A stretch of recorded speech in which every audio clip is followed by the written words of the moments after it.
এই আত্মহত্যা সংগঠনের ক্ষেত্রে কোনো ব্যক্তি যদি অ্যাবেটমেন্ট বা প্ররোচনা দেন ১০ বছর পর্যন্ত সাজা হতে পারে। আত্মহত্যার জন্য আমাদের পেনাল কোডে ৩০৬ একটি ধারা আছে। এই আত্মহত্যা সংগঠনের ক্ষেত্রে কোনো ব্যক্তি যদি অ্যাবেটমেন্ট বা প্ররোচনা দেন তাহলে তার সর্বোচ্চ সাজা প্রমাণিত হলে ১০ বছর পর্যন্ত সাজা হতে পারে।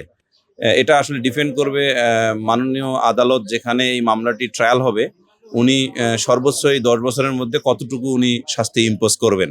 এটা অফেন্সের গ্র্যাভিটির উপর ডিপেন্ড করবে এবং অফেন্ডারের বিভিন্ন পার্সপেক্টিভ, যেমন উনি ফার্স্ট টাইম অফেন্ডার কিনা, ওনার স্বভাব চরিত্র কিনা, হঠাৎ করে উনি রাগের বশে বা প্রভোক্ট হয়ে করেছেন কিনা, এই সকল বিষয় বিবেচনা করে ট্রাইব্যুনাল বা আদালত এটা তার শাস্তির মাত্রা নির্ধারণ করবেন। তবে সর্বোচ্চ সাজা হবে আপ টু 10 ইয়ার্স।